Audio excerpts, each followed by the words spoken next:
МАЗ 55-1.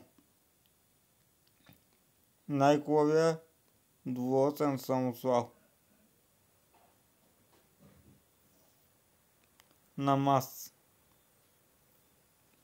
Тоест най-хубавия самосвал,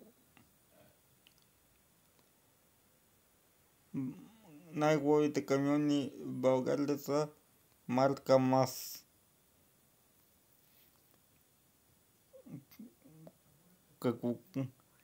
Както по мое мнение е така.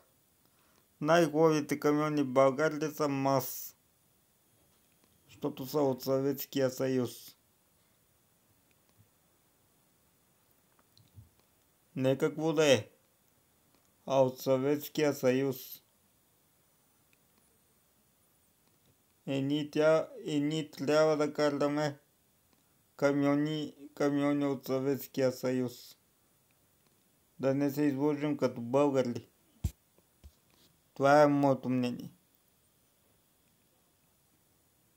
А не да караме Ивеко или Мерцедес или МАН,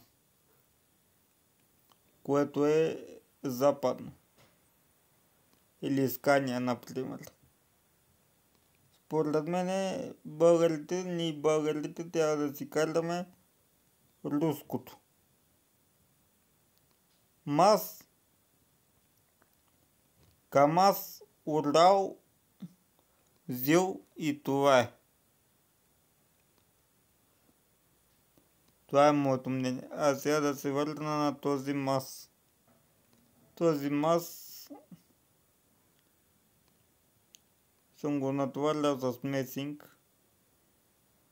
Много хубав камион. Много красив камион, много проходим. По-изгледлив е от Ивекото.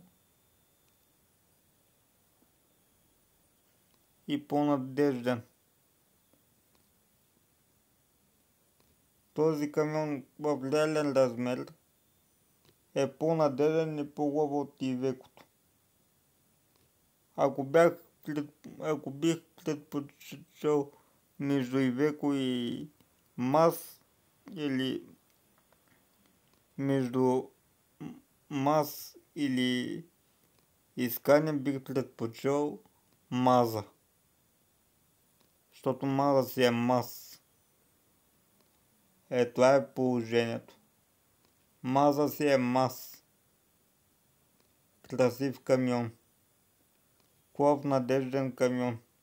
От Съветския съюз. Това е.